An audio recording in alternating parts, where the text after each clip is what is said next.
തേനിലും മധുരമായി, തേനിലും മധുരമായി യേശു ക്രിസ്തു മാധുര്യവാൻ. രുചിച്ചു നോക്കി ഞാൻ കർത്തിൻ കൃപകളെ, യേശു ക്രിസ്തു മാധുര്യവാൻ. ദൈവവചന ചിന്തകൾ കേൾക്കുന്ന എല്ലാ മാന്യ ശ്രോതാക്കൾക്കും ക്രിസ്തീയ സ്നേഹവന്ദനം.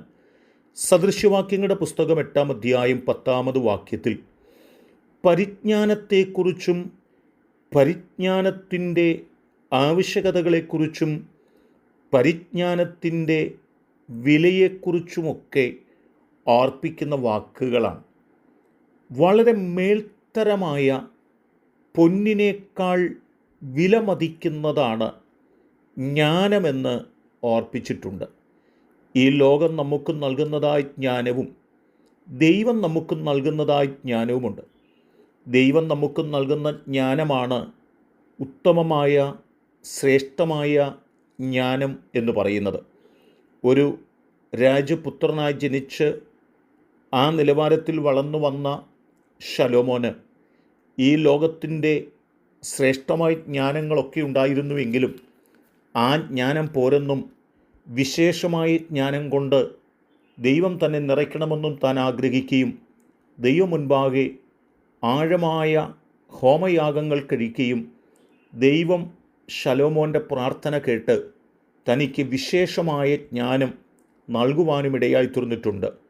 ആ ദിവ്യമായ ദൈവിക പരിജ്ഞാനം പൊന്നിനേക്കാൾ വിലപ്പെട്ടതാണെന്ന് ഈ വാക്യങ്ങൾക്കുള്ളിൽ ഓർപ്പിക്കുകയാണ്. 19-ാം സങ്കീർത്തനത്തിലേക്ക് നാം ഒന്ന് കടന്നു വരികയാണെങ്കിൽ അവിടെ ഓർമ്മപ്പെടുത്തുന്ന വാക്കുകൾ, അല്പബുദ്ധിയെ ജ്ഞാനിയാക്കുന്നത് ദൈവമാണെന്നും യഹോവയുടെ ആജ്ഞകൾ നേരുള്ളവ, അവ ഹൃദയത്തെ സന്തോഷിപ്പിക്കുന്നു. അല്പമായ ബുദ്ധി മാത്രമുണ്ടായിരുന്ന മനുഷ്യന് ദൈവം പരിജ്ഞാനവും ശ്രേഷ്ഠതയും നൽകിയപ്പോൾ യഹോവയുടെ ആജ്ഞകൾ അനുസരിക്കേണ്ടതിൻ്റെ ആവശ്യകത മനസ്സിലാക്കുകയും ദൈവത്തിൻ്റെ ആജ്ഞകൾ അനുസരിപ്പാനും അത് ഹൃദയത്തിന് ആഴമായ സന്തോഷം പകരുവാനും ഇടയായിത്തീർന്നു എന്ന് ഓർപ്പിക്കുകയാണ്. യഹോവയുടെ കൽപ്പന നിർമ്മലമായത്, അത് കണ്ണുകളെ പ്രകാശിപ്പിക്കുന്നു. ദൈവത്തിൻ്റെ കൽപ്പനകൾ നിർമ്മലമാണെന്നും അത് വിശ്വസിക്കുകയും ഏറ്റെടുക്കുകയും ചെയ്യുമ്പോൾ കണ്ണുകൾക്ക് പ്രകാശം നൽകുന്നതാണെന്നും നമുക്ക് മനസ്സിലാക്കാൻ കഴിയണമെങ്കിൽ ദിവ്യമായ ദൈവിക പരിജ്ഞാനം നാം പ്രാപിച്ചിട്ടുണ്ടെങ്കിൽ മാത്രമേ കഴിയുകയുള്ളൂ എന്നും ഈ വാക്യം ഓർപ്പിക്കുകയാണ്. അടുത്ത വാക്ക് പറയുന്നത്, യഹോവ ഭക്തി നിർമ്മലമായത്, അത് എന്നേക്കും നിലനിൽക്കുന്നു. യഹോവയുടെ വിധികൾ സത്യമായവ, അവ ഒട്ടൊഴിയാതെ നീതിയുള്ളവയാകുന്നു. ഈ കാര്യങ്ങളൊക്കെ ദൈവം നമുക്ക് വിശേഷമായ പരിജ്ഞാനം നൽകിയിട്ടുണ്ടെങ്കിൽ മാത്രമേ മനസ്സിലാക്കുവാൻ കഴിയുകയുള്ളൂ. നമ്മുടെ ഭക്തിയുള്ള ജീവിതത്തെക്കുറിച്ച്, ദൈവത്തിൻ്റെ വിധികളെക്കുറിച്ചുള്ള ബോധ്യതകൾ, ദൈവത്തിൻ്റെ വാക്കുകളൊക്കെ നീതിയുള്ളവയാണ് എന്നൊക്കെ നമുക്ക് മനസ്സിലാക്കുവാൻ കഴിയണമെങ്കിൽ ദൈവം നൽകുന്ന വിശേഷമായ ജ്ഞാനം പ്രാപിച്ചെങ്കിൽ മാത്രമേ കഴിയുകയുള്ളൂ എന്നതാണ്.